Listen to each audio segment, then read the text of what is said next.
करेंगे उसमें आपको बिजनेस भी समझ आएगा और आपकी जो दैनिक जीवन है, जो पारिवारिक हो या सामाजिक हो, उसमें भी आपको आपका आनंद बढ़ेगा। तो कुछ समय देने के लिए तैयार हैं हम सब? छाबड़ा साहब ने सभी को जगाया है या नहीं अभी? हाँ जी, जगा दिया जी। किसी गलत व्यक्ति को तो नहीं जगा दिया?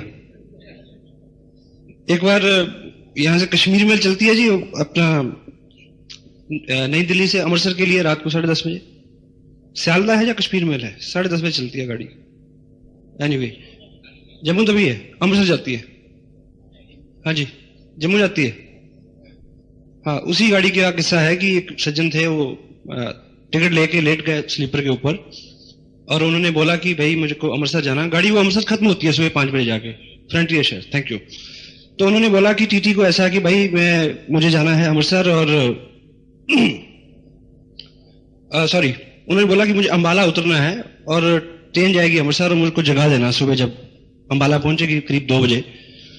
तो टीटी ने बोला कि जगा दूंगा और उन्होंने, टीटी निकल गया। तो दोबारा जब टीटी लौट के आया तो उन्होंने फिर टीटी को पकड़ लिया कि देखो भाई ठीक से जगा देना मेरे को, मैं बहुत सोक्कड़ और भुलक्कड़ किस्म का आदमी हूं, मेरे को बड़ी समझ। और बहुत सोक्कड़ और भुलक्कड़ किस्म का आदमी हूं, मेरे को बिल्कुल जगा देना अच्छे से। वो कहता जगा दूंगा यार, क्यों जिद क्यों कर रहा? तो 3-4 बार बोल दिया। टीटी बड़ा झुंझला गया, कहता देखो झुंझलाओ मत, मेरी ये कमी है, मजबूरी है, आप मेरे को नीचे उतार देना बस ट्रेन से। मैं कहूं कि नहीं उतरना तब भी उतार देना, मेरा स्वभाव ऐसा है। मेरा सामान फेंक देना, मेरे को चढ़ने मत देना दोबारा। टीटी ने भी सोचा कि अजीब आदमी है। तो सुबह 5 बजे जब अमृतसर गाड़ी पहुंचती है तो वो व्यक्ति उठता है, उसको स्वीपर उठाता है आगे, झाड़ू पोछे वाला। तो वो दिखता है कि अमृतसर आ गया और टीटी ने मेरे को जगाया नहीं। और वो नीचे उतर के आता है। तो जब सभी टीटी लोग जहां चाय पी रहे हैं, सुबह 5 बजे का वक्त है, गुरुद्वारे से आवाज आ रही है गुरबाणी की, तो वो गालियां देता है टीटी को, बहुत बड़ी बड़ी। ठीक है, तो बाकी टीटी लोग कहते हैं कि भाई तेरे को क्यों गालियां दे रहा? इसने आपकी ड्यूटी लगाई थी कि जगा देना और आप भूल गए, तो इसमें ऐसी क्या बात हो गई? सबको जगाना तो हमारी ड्यूटी नहीं है, लेकिन वो बहुत गालियां दे रहा है और टीटी बिल्कुल विनम्र होकर सुन रहा है, बिल्कुल उसको कोई शुबा नहीं, कोई उसके गिला नहीं हो रहा। तो टीटी ने उनके साथी ने बोला कि तुम चुप क्यों हो भाई? कहता भाई ये क्या गालियां देगा? गालियां तो वो दे रहा होगा जिसको मैं अंबाला उतारा है। उसने कहता कि मेरे को बड़ा बोला कि मेरे को अमृतसर जाना है, मेरा सामान नीचे मत फेंको। तो हाँ जी, कोई ऐसा तो नहीं है जो गलत जगह उतार दिया छाड़ा साहब ने? सब सही जगह है जी। You are most welcome. Baba Farid का एक, कहते हैं उसको, काफी है, उसका एक शेर है, कहीं आप सुना होगा आपने। कागा नैन निकास के पिया पास लियो जा, कागा नैन निकास के पिया पास लिए जा, पहले दर्श दिखाई के पाछे लीजे खा। इसके अर्थ हैं, कौवे को बोलते हैं कि ये मेरी जो आंखें हैं इसको निकाल के मेरे प्रीतम के पास ले जा, जब मैं उनको देख लूं फिर इसको खा लियो। इस तरह की कमिटमेंट है अपने अंदर जीत के लिए, इस तरह का जज्बा है। हाँ जी, सिर्फ जज्बा चाहिए। अभी एजुकेशन की बात हो रही थी, अपने चीफ मिनिस्टर हैं हरियाणा के भजनलाल जी। हाँ जी, अभी नहीं है लेकिन है, फिर आ जाएंगे। वो वहां पिछले 25 साल से अदला-बदली देख रहा हूं मैं। एनीवे, तो उनकी क्वालिफिकेशन के बारे में आपको नहीं पता होगा शायद। महाराजा रणजीत सिंह की क्वालिफिकेशन के बारे में आपको नहीं पता होगा। अकबर की क्वालिफिकेशन के बारे में आपको नहीं पता होगा। क्वालिफिकेशन से कुछ नहीं होता, जज्बों और इरादों से होता है। और आप सब आम आदमी हैं जी, या खास भी है कोई बैठा हुआ यहां? मैं तो आम हूं, आप क्या मानते हैं? आम आदमी है जी। ब्रॉक हेजिस एक बहुत बड़े एंटरप्रेन्योर हैं वर्ड के, उन्होंने बहुत सारी किताबें लिखी हैं, कभी मिले तो पढ़ना। एक बुक है उनकी, यू इनकॉर्पोरेट। उसमें वो लिखते हैं कि कॉलेज में जब A क्लास स्टूडेंट होते हैं, A क्लास, वो उस कॉलेज में प्रोफेसर बन जाते हैं। लॉ कॉलेज की बात करते हैं, लॉ कॉलेज में A क्लास स्टूडेंट क्या बनते हैं? Law professor. और B क्लास स्टूडेंट होते हैं वो जज बन जाते हैं। और सी क्लास स्टूडेंट जो होते हैं वो छोटे मोटे वकील बनते हैं, लेकिन बाद में वही प्रधानमंत्री का या राष्ट्रपति का इलेक्शन लड़ते हैं। आपने देखा हुआ बहुत सारे, जब चुनाव के दिनों में पोस्टर छपते हैं ना, तो लिखा होता है फलां फलां फलां एडवोकेट। तो एडवोकेसी पता नहीं वो दस्ती होती है या कागजी होती है, आई डोंट नो, पर उनमें क्या होता है जी, जज्बा होता है और उनमें जोश होता है, या उनमें प्रतिभा होती है। योग्यता और प्रतिभा अलग अलग चीजें हैं जी। योग्यता जो है वो बहुत से पीछे ऐसे संस्कार होते हैं कि आप ऐसे ठीक परिवार में जन्म लें जहां पे एजुकेशन का एनवायरनमेंट हो, ठीक है, आप पढ़ लिख जाएं, ठीक है, आपकी कोशिश रही उसमें रहेगी निस्संदेह, लेकिन ऐसा हालात आपको मिले कि आप पढ़ते जाएं और आप BA MA PhD कुछ भी कर लें, लेकिन ठीक अलग उसके विपरीत हालात हो तो आप नहीं पढ़ सकते ना जी। होता है जी ऐसा? हाँ जी, होता है ना जी। तो अगर वैसा हो गया हो किसी के साथ तो डोंट वरी, आज आप ऐसी प्लेटफॉर्म पे हैं जहां पे आज आप अपना हर गुस्सा निकाल सकते हैं। गुस्सा मैं राइट सेंस में कह रहा हूं। इस ऑर्गेनाइजेशन को उन लोगों की जरूरत है जिनको गुस्सा आता है, लेकिन वो गुस्सा जो गुस्से को मैनेज कर लें और उसको पॉजिटिव वे में निकालें। ठीक है जी, गुस्सा है, गुस्सा जोश जो भी है उसको किस तरह से कन्वर्ट करें हम, ताकि हमारे जीवन में वो सब आ सके जिसकी हमें ख्वाहिश है। किसी लोग शुरू में ये सोचते हैं कि भी मैं तो स्मार्ट नहीं हूं, या मेरे से ऐसा कैसे होगा।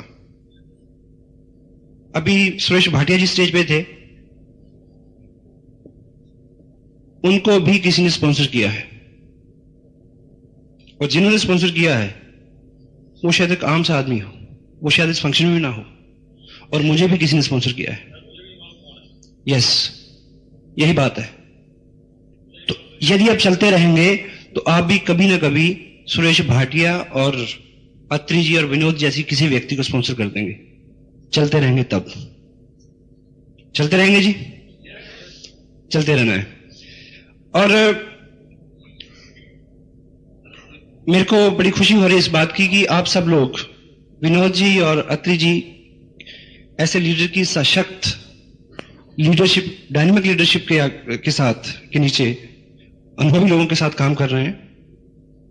और आने वाले जो कुछ महीने हैं उन दिनों में ये बिजनेस बड़े उफान पे होगा, फरीदाबाद का नाम होगा पूरे हिंदुस्तान के अंदर के। फरीदाबाद में जो हो रहा है, देखो क्या हो रहा है। तो इस शहर में अगले 2 साल में बहुत सारी कारें खरीदी जाएंगी, बहुत सारे मकान बनेंगे। तो निश्चित रूप जो लोग आज यहां पे हैं, आपका नंबर पहले पड़ेगा जी, बशर्ते कि आप तब तक चलते रहें। चलते रहेंगे जी? यस। तो चलते रहने से पैसा आता है। और अभी संक्षेप में कुछ पॉइंट्स में आपके साथ जो है वो डिस्कस करना चाह रहा हूं कि कहीं अटक रहा हो किसी का काम। बहुत सारी बातें उल्लास और उत्साह और ताली बजाओ और ये सब चीजों की बातें होती हैं। जो लोग पहली बार इस तरह की ऑर्गेनाइजेशन में आते हैं, इस तरह के इन्वायरमेंट में आते हैं, तो उनको लगता है कि पता नहीं कहां आके बैठ गए। देखिए, आप सब सहमत हैं कि जो अमीर हैं वो अमीर ही बनते जा रहे हैं। हाँ जी, मैं सहमत हूं। गरीब गरीब ही बनता जा रहा है, यही सच है, ये ऐसे ही रहेगा। इसमें किसी वैज्ञानिक की या किसी की चाल नहीं है जी, क्योंकि गरीब गरीबी के बारे में सोचता है इसलिए गरीब हो रहा है, अमीर अमीरी के बारे में सोचता है इसलिए अमीर हो रहा है। और जिस दिन आप खुशी और उत्साह के बारे में सोचना शुरू कर दोगे, आनंद के बारे में सोचना शुरू कर दोगे, पैसे से कोई खुश नहीं हुआ जी आज तक। ब्रोखेसिस एक चीज और कहते हैं, money and happiness is free to air, but it will come to those who will set their antenna accordingly. पैसा और खुशी हवा में बह रही है। देखिए, अगर शुरू में आज तो सिस्टम दूसरा हो गया। जब आज से 15 साल पहले हम टीवी लगाते थे तो शाम को छत पे जड़े लोग मिलते थे, वो घुमाते थे उसको कि सिग्नल नहीं आ रहा जी। वो सारी पिक्चर तो, आवाज तो भाई यार फ्री थी सबके लिए, लेकिन जिसका एंटीना ठीक दिशा में सेट होगा उसी के पास आएगी जो पिक्चर। वो तो पैसा भी इसी तरह से है, कामयाबी भी इसी तरह से है। यदि हमारी सोच आज खुश रहना शुरू करते हैं, आज से आप प्रिंसिपल बना लें, तो खुशी आकर्षित होती जाएगी आपकी तरफ। ये मनोवैज्ञानिक सच है। कभी आपको पढ़ने को मिले तो एक किताब है जिसको जोसेफ मर्फी उसके राइटर हैं, और उसका नाम है power of your subconscious mind. बड़ी जल्दी उनका हिंदी एडिशन भी आने वाला है, ठीक है। और इत्तेफाक यह है कि अगर आप बहुत सारा नहीं पढ़े हैं और बहुत सारा नहीं पढ़ना चाहते हैं तो यहां आते रहे ऐसे सेमिनार्स में, ठीक है। तो ऐसे वैज्ञानिकों ने 20-20, 50 साल लगा के ये प्रमाणित किया है कि अमीर होने के लिए, कामयाब होने के लिए सैद्धांतिक जो चीजें हैं, देखिए अगर आप पढ़े लिखे नहीं है तो ये तय है कि आप किसी यूनिवर्सिटी में प्रोफेसर नहीं लग सकते, लेकिन आप प्रधानमंत्री बन सकते हो। हाँ जी, इतना बड़ा ड्रीम तो होना चाहिए ना फिर। तो आज जितनी भी तैयारी है, जो भी जहां भी हम खड़े हैं, उससे बहुत बड़ा फर्क नहीं पड़ता। आप कहां से आए हैं उसका कोई मतलब नहीं है, आप कहां जा सकते हैं उसका मतलब है, और जाएंगे उधर जिधर अपना रुख होगा। तो आज आपका रुख एक ऐसी अपॉर्चुनिटी की तरफ है जिसने हजारों हजारों ऐसे एग्जाम्पल पैदा किए हैं हिंदुस्तान में। तो निश्चित रूप से आप भी उधर जाने वाले हैं, और ये उत्साह बना रहे। अभी कुछ टेक्निकल बातें हम करेंगे। शाबरा साहब ने एक बात अभी आपके सामने रखी थी कि प्लान दिखाना है। हाँ जी, प्लान दिखाना है, प्लान बताना नहीं है। तो प्लान दिखाने से अभिप्राय क्या है? कितने लोग हैं जो हाथ से ड्रॉ करके किसी को प्लान दिखाते हैं? मैं सीधा है, हाथ से ड्रॉ करके किसी को प्लान दिखाते हैं। अब देखिए, प्लान बताने में और दिखाने में एक मनोवैज्ञानिक अर्थ है, इसको समझने की कोशिश करें। जब मैं किसी को प्लान बताता हूं तो उसको लगता है कि मैं बोल रहा हूं, वो सुन रहा है, क्योंकि जब भी कोई आदमी मुंह खोलता है तो सामने वाले को एक मैसेज आता है कि इसमें इसका कोई स्वार्थ है जो बोल रहा है। तो जब मैं किसी को बताता हूं तो मैं उसको संबोधन करता हूं। जब मैं उसको ड्रॉ करता हूं तो वहां एक थर्ड पार्टी होती है, क्योंकि मैं वहां एक मैन्युफैक्चरर बनाता हूं, मैं एक कस्टमर बनाता हूं, मैं एक कंपनी बनाता हूं, आरसीएम लिखता हूं। तो तब वो उससे बात कर रही होती है, जबकि बोल मैं रहा होता हूं। इन चीजों में इसीलिए वो आपकी बात सुनते ही एकदम रिएक्ट करता है। होता है जी? सहमत है आप? अगर सहमत ना भी हो तो कोई बात नहीं, लेकिन रिजल्ट इससे आएगा, प्लान दिखाने से आएगा, ठीक है। और जो भी लोग प्लान दिखा रहे हैं आज की डेट में, वो चाहते हैं कि मार्च महीने की 15, 16, 18 तारीख के बीच जो आपका चेक का है वो इस फरवरी से डबल हो। तो एक कोशिश करें जी, अगर आपकी डाउनलाइन में 5 लोग प्लान दिखा रहे हैं तो 28 फरवरी से पहले पहले उनकी संख्या 15 कर दो। उनको बिठाओ, उनके सामने 10 बार प्लान दिखाओ। MLM, manufacture, consumer, distributor, this blah blah blah. 5 साल पहले, 2.5 साल पहले कंपनी शुरू हुई, 5 लाख लोग जुड़े, अराउंड 20 करोड़ रुपया बटा। आरसीएम कंसेप्ट का नाम है। 1300 रुपए लेकर 3000 रुपए तक की 18 किट, ठीक है। आप जुड़े, 2 लोग जोड़े, 5000 पे 10%, 10 पे 12.5, 15, 18, 20, 25, 30, ठीक है। दोनों लग 30, 6% रॉयल्टी, 21,000 इनकम, दोनों 30 पर 3 महीने सस्टेन करेगी, 40,000 से प्लस, ब्ला ब्ला ब्ला। कितने मिनट लगे? अपने ग्रुप में अगर 5 लोग हैं तो उनको 15 कर दो। अगर खुद नहीं सीखा है तो उसको पकड़ लो जो भी नजदीक है, जो आपको सिखा सकता है। सुबह, दोपहर, शाम, कभी भी प्रैक्टिस से होगा जी। सीख लेंगे जी? कितना कितना इसमें हुनर चाहिए मुझे बताइए। और कोई आदमी आपको नहीं पूछेगा कि आप इसको जानते हैं या आपने रट्टा मारा हुआ है। हाँ जी, कोई पूछता है जी? ठीक है, तो ये बात हो जाएगी। ये काम देखिए, हाँ ना में जवाब देते रहिए, हो जाएगा जी? यस। और इसके आगे देखिए, इनविटेशन की बात आती है कि आप लोगों को इनवाइट करते हैं कि आप उनको उनका प्रोजेक्ट, उनका प्लान देख लें। तो लोग आ जाते हैं जी आराम से? नहीं आते जी? क्या कहते हैं जी आप उनको? हाँ जी, ऐसे बहुत प्लान देखे हैं, तो उनको प्लान मत दिखाना। देखिए, कोई चीज, हर चीज आपके लिए उसी तरह से काम करे ये मैं गारंटी नहीं देता, लेकिन उसमें नए नए तरीके खोजे जा सकते हैं। अगर कोई आप ही के सेक्टर में कोई व्यक्ति रह रहा है और वो आपके घर उठ के आए, बड़े दूर हो गया ना, बड़ा काफी फासला हो गया, 2-4 मीटर का या गज का या ना 1 किलोमीटर का। एक व्यक्ति को मैं बुलाता हूं, वो कहां से आता है? करीब वो 150 किलोमीटर चल के आता है। लेकिन मैं उसको क्या बोलता हूं? मैं उसको बोलता हूं कि मेरे एक फ्रेंड है, वो एक बहुत बड़ी मिल है भीलवाड़ा में, उसके डिस्ट्रीब्यूटर हैं। ठीक, झूठ तो नहीं बोला मैंने? हाँ जी, झूठ तो नहीं बोला? और उनको मैंने बोला कि वो जो डिस्ट्रीब्यूटर हैं वो उस कंपनी के जो मालिक हैं उनके बड़े करीब हैं। गलत तो नहीं कहा? ठीक कहा जी। और वो आपके एरिया में एक डिस्ट्रीब्यूटरशिप देना चाह रहे हैं, क्योंकि उस एरिया में पहले कोई नहीं है, या है तो, लेकिन आपको, मैंने आपके बारे में उनको बताया, आपकी बैकग्राउंड के बारे में, तो वो कहते हैं कि हाँ, और उसमें कोई आपकी इन्वेस्टमेंट भी नहीं होगी, लेकिन आपको एक दिन निकाल के इसको चेक करने आना पड़ेगा। तो वो दुकानदार आदमी है जी, कभी दुकानदार बंद करता है दुकान? नहीं करता ना जी। उस आदमी ने दुकान बंद की, शटर लॉक किया, जलंधर से कैथल तक वो आया और देख के चला गया। अब वो ज्वाइन करे या ना करे, काम करे या ना करे, मेरा काम क्या था? एक इनविटेशन देना ताकि वो उसको देख ले। कामयाबी मिली? हाँ जी, मिली। तो ऐसी सौ तरकीबें हो सकती हैं। और जब मैंने बोला कि एक व्यक्ति है जो कंपनी का डिस्ट्रीब्यूटर है, तो मैंने झूठ नहीं बोला। जब मैंने ये बोला कि वो कंपनी के मालिक को जानता है, उनके साथ नजदीकी है, तो मैंने गलत नहीं बोला। लोकचंद छाबड़ा जी के बारे में मैंने जिक्र किया तो मैंने गलत नहीं बोला। कुछ भी गलत बोले बिना मैंने उससे फैक्ट बताए उसको सारे। डिस्ट्रीब्यूटरशिप आरडी के बारे में हमारे यहां बात होती है, सारी कहानी सच है जी, कुछ झूठ नहीं है। वो उसको ट्रेडिशनल तरीके से कर ले या नेटवर्किंग से कर ले। मैसेज ठीक गया?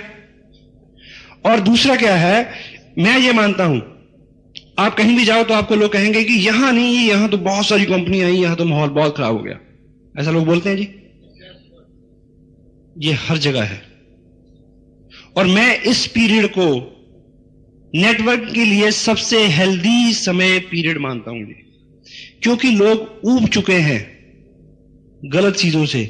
आप उनको सही चीज दिखाओ, उनकी समझ में आएगी, पर दिखानी आपको पड़ेगी।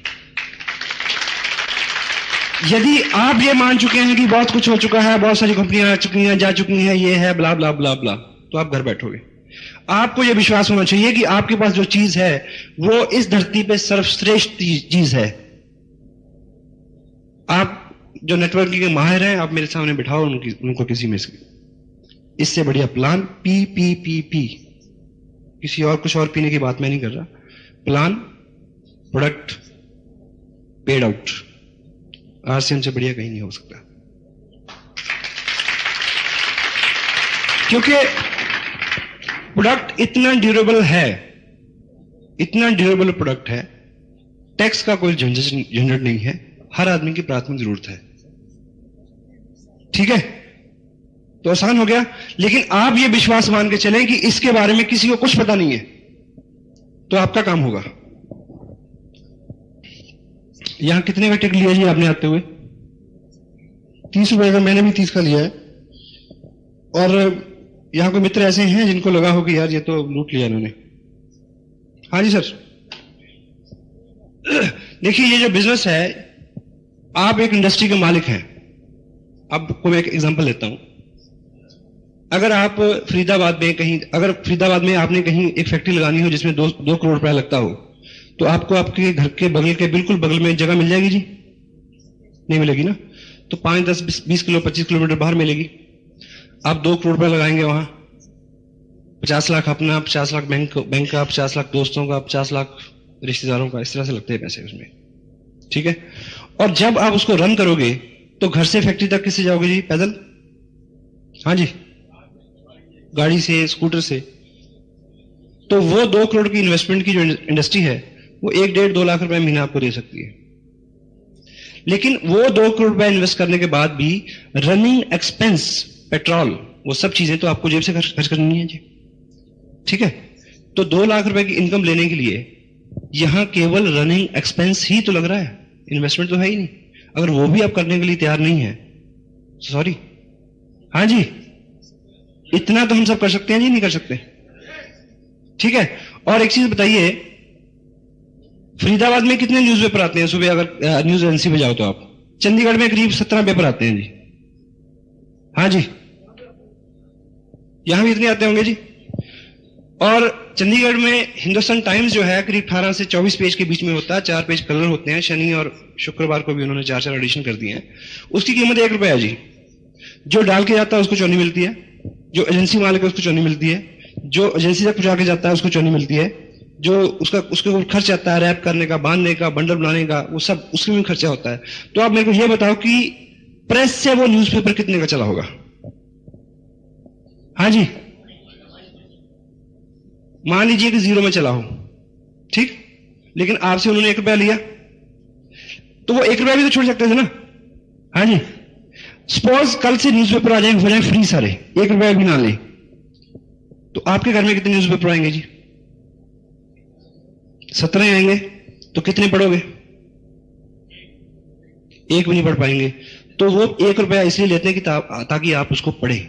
यहां ₹30 इसलिए ले जाते हैं कि आप इसको सुनो, क्योंकि इससे जिंदगी निकल सकती है।